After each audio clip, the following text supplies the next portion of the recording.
우리 다 같이 사도신경으로 신앙 고백하겠습니다.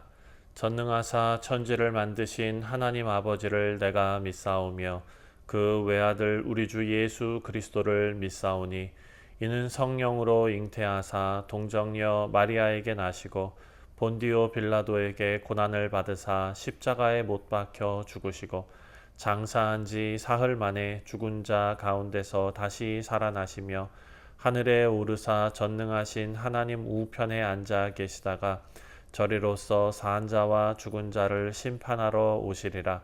성령을 믿사오며 거룩한 공예와 성도가 서로 교통하는 것과 죄를 사하여 주시는 것과 몸이 다시 사는 것과 영원히 사는 것을 믿사옵나이다. 아멘. 찬송가 321장입니다. 날 대속하신 예수께 함께 찬송하겠습니다.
오늘 우리에게 주시는 하나님의 말씀은 스가랴 9장 9절부터 마지막 17절까지 말씀입니다. 시온에 따라 크게 기뻐할지어다. 예루살렘에 따라 즐거이 부를지어다. 보라, 네 왕이 내게 임하시나니 그는 공의로우시며 구원을 베푸시며 겸손하여서 나귀를 타시나니 나귀의 작은 것 곧 나귀 새끼니라. 내가 에브라임의 병부와 예루살렘의 말을 끊겠고 전쟁하는 활도 끊으리니 그가 이방 사람에게 화평을 전할 것이요 그의 통치는 바다에서 바다까지 이르고 유브라데 강에서 땅 끝까지 이르리라. 또 너로 말할진대 내 언약의 피로 말미암아 내가 네 갇힌 자들을 물 없는 구덩이에서 놓았나니 갇혀 있으나 소망을 품은 자들아 너희는 요새로 돌아올지니라. 내가 오늘도 이르노라. 내가 네게 값질이나 갚을 것이라. 내가 유다를 당긴 활로 삼고 에브라임을 끼운 화살로 삼았으니 시온아 내가 네 자식들을 일으켜 헬라 자식들을 치게 하며 너를 용사의 칼과 같게 하리라. 여호와께서 그들 위에 나타나서 그들의 화살을 번개같이 쏘아내실 것이며 주 여호와께서 나팔을 불게 하시며 남방 회오리 바람을 타고 가실 것이라. 만군의 여호와께서 그들을 호위하시리니 그들이 원수를 삼키며 물맷돌을 밟을 것이며 그들이 피를 마시고 즐거이 부르기를 술 취한 것 같이 할 것인즉 피가 가득한 동이와도 같고 피 묻은 제단 모퉁이와도 같을 것이라. 이날에 그들의 하나님 여호와께서 그들을 자기 백성의 양떼같이 구원하시리니 그들이 왕관의 보석같이 여호와의 땅에 빛나리로다. 그의 형통함과 그의 아름다움이 어찌 그리 큰지. 곡식은 청년을, 새 포도주는 처녀를 강건하게 하리라. 네, 사랑하는 성도님들, 우리가 어제 묵상한 9장의 전반부 1절부터 8절까지 말씀에서는 하나님께서 이스라엘을 위협하는 그 열방을 다른 북방 나라들, 남방 나라들, 이 나라들을 심판하시고 하나님의 거룩한 땅 시온을 보호하실 것이다 라는 약속을 하셨습니다. 이제 오늘 본문 9절부터 마지막 17절까지의 말씀은 하나님께서 그 보호와 구원이 우리 주 예수 그리스도 메시아 왕의 오심을 어떻게 예표하고 또 성취되는지를 보여주고 있습니다. 유다 백성들, 이스라엘 백성들은 강대국들에 둘러싸여 있었지요. 그들의 마음은 항상 불안했을 것입니다. 또한 언제 하나님께서 우리의 왕을 보내셔서 모든 대적들을 무너뜨리실까 하는 기대감도 함께 존재하고 있었습니다. 하지만 하나님께서 약속하신 왕은 세상의 왕들과 전혀 다른 모습으로 나타나십니다. 우리가 잘 아는 것처럼 예수님은 겸손하시지만 그 겸손함 안에 세상을 이길 능력을 품고 오십니다. 이것이 역설입니다. 가장 먼저 오늘 9절 말씀을 보면 본문이 이렇게 시작합니다. 9절에 시온에 따라 크게 기뻐할지어다 예루살렘에 따라 즐거이 부를지어다 보라 내 왕이 내게 임하시나니 그는 공의로우시며 구원을 베푸시며 겸손하여서 나귀를 타시나니 나귀의 작은 것 곧 나귀 새끼니라. 사랑하는 성도님들, 시온에 따른 예루살렘 백성들을 표현한 것이죠. 하나님의 백성들에게 크게 기뻐하라고 명령하고 있습니다. 그 이유가 왕이 오셨기 때문입니다. 근데 세 가지 특징이 있습니다. 첫 번째는 공의로우신 왕입니다. 하나님의 기준에 따라서 다스리시는 분. 인간의 왕들은 자기 이익과 자기 권력을 지키기 위해서 모든 것을 다 쏟아붓는 거기에 몰두하지만 오늘 하나님께서 말씀하시는 구원을 베푸는 왕은 하나님의 공의를 실천하십니다. 두 번째로는 구원을 베푸시는 왕이다라고 말합니다. 정치적으로, 경제적으로 이런 것이 아니라 영적인 구원을 주시는 분. 마지막으로 나귀를 타시는 겸손하신 왕입니다. 세상의 왕들은 큰 백마와 어떤 전차를 타고 나타나지만 지금 9절에 나타나는 진정한 왕은 나귀를 타십니다. 평화의 상징입니다. 권력을 과시하는 게 목적이 아닙니다. 섬김의 통치를 나타내고 계십니다. 우리는 이 예언을 신약에서 예수님께서 예루살렘에 입성하실 때 성취되는 것을 보았습니다. 예수님께서는 로마를 무력으로 무너뜨리려 오신 것이 아닙니다. 정치적으로 선동하러 오신 것이 아닙니다. 십자가를 통해서 죄와 사망을 이기러 오셨습니다. 우리가 예수님을 왕으로 모신다면 예수님의 겸손과 그리고 예수님의 공의를 본받아야 될 줄 믿습니다. 겸손은 연약함이 아닙니다. 하나님께 의지하는 강함입니다. 두 번째로 10절과 11절 말씀을 보면 그 왕은 평화를 세우십니다.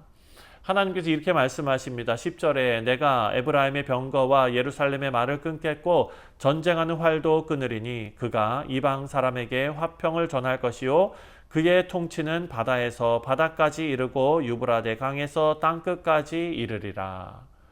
왕의 오심은 전쟁의 끝을 가져오고 있습니다. 단순히 무기를 파괴해서 없애버리는 것이 아니라 평화의 질서를 세우는 것입니다. 그 평화는 이방 사람들에게까지 다 확장되고 미치고 또 그 통치는 바다에서 바다까지 이른다라고 표현하고 있습니다. 우리 주 예수 그리스도의 메시아의 나라는 경계가 없는 왕국입니다. 11절을 보니까 또 너로 말할진대 내 언약의 피로 말미암아 내가 내 갇힌 자들을 물 없는 구덩이에서 놓았나니. 갇힌 자들을 구원하시고, 언약의 피는 구약에서 신의 산 언약을, 신약에서는 예수님의 피를 가르치는 것입니다. 메시아의 평화는 십자가의 피를 통해서 얻어진 것입니다. 사랑하는 성도님들, 진정한 평화는 힘의 균형에서 오는 것이 아닙니다. 그리스도의 십자가에서 옵니다. 우리는 세상과의 경쟁에서 이겨야만 평안하다라고 생각할 수 있지만 그것이 아닙니다. 하나님께서는 먼저 우리의 마음과 관계 안에 그리스도의 평화를 세우고 계십니다.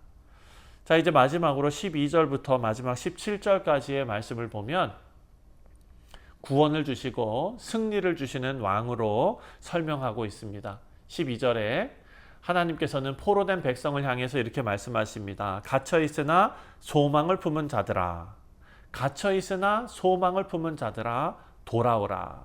사랑하는 성도님들, 소망의 포로, 갇혀있으나 소망이 있는 자들, 여전히 어려움 속에 있지만 하나님의 약속을 붙잡고 있는 사람들 아닙니까? 하나님께서는 오늘도 내가 내게 갑절이나 갚아주겠다라고 약속하시는 분이십니다. 사랑하는 성도님들, 요엘서 말씀에도 메뚜기가 먹는 해를 갚아주리라 라고 하나님께서 약속하시지 않습니까? 13절부터 15절까지의 말씀에서는 하나님께서 그 하나님의 백성을 전쟁의 무기로 삼아서 대적을 무너뜨리시는 장면이 나옵니다. 하지만 이 승리는 사람의 힘이 아니라 하나님의 임재 그리고 하나님의 도우심으로 이루어지고 있습니다.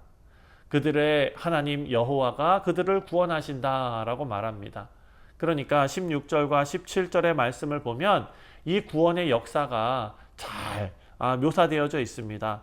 이 날에 그들의 하나님 여호와께서 그들을 자기 백성의 양떼같이 구원하시리니 그들이 왕관의 보석같이 여호와의 땅에 빛나리로다. 그의 형통함과 그의 아름다움이 어찌 그리 큰지 곡식은 청년을 새 포도주는 처녀를 강건하게 하리라. 아멘. 사랑하는 성도님들, 기쁨과 풍성함이 넘치게 하신다라는 말씀입니다. 하나님께서는 우리의 상황을 역전시키실 뿐 아니라 우리를 존귀하게 세우시고 또 하나님의 구원은 우리를 그냥 살려주시는 것이 아니라 풍성한 기쁨과 풍성한 찬양을 함께 가져온다라는 것을 알 수 있습니다. 오늘 우리는 세 가지를 생각했습니다. 첫 번째로는 예수님은 겸손하게 오셨지만 능력이 있는 왕으로 우리에게 오셨습니다. 세상은 힘 있는 왕을 원했지만 하나님께서는 십자가로 세상을 구원하셨습니다. 두 번째로 예수님의 평화는 십자가의 피에서 온다라는 것입니다. 어떤 무력이나 전쟁, 정치 이런 것이 아니라 죄와 사망의 권세가 다 깨진 데서 시작되고 있습니다. 마지막으로 하나님의 구원은 우리를 존귀하게 하십니다. 사랑하는 성도님들, 오늘 이 본문 말씀을 통해서 하나님의 백성이 기다려야 할 왕이 어떤 분이신지를 우리에게 알려주고 있는데요. 예수님께서는 공의로우시고 그리고 구원하시고 겸손하게 하지만 능력으로 오셨고 또 예수님은 평화를 세우시고 백성들을 존귀하게 하십니다. 우리가 이 왕을 맞이하는 방법은 예수님의 이름만 부르는 것이 아니라 예수님의 공의와 겸손과 평화를 우리의 삶에 드러내는 것입니다. 오늘도 겸손히 하지만 예수님처럼 담대하게 그 왕의 길을 준비하는 귀하고 복된 성도님들 되시기를 주님의 이름으로 축원드립니다. 기도하겠습니다. 하나님 아버지 감사합니다. 겸손하게 나귀를 타고 오셨지만 나약하신 왕이 아니라 십자가로 그 십자가에서 흘리신 그 희생과 그 피로 우리를 그리고 온 인류를 구원하시는 능력의 메시아로 오신 예수 그리스도를 오늘 본문이 우리에게 가르쳐 줍니다.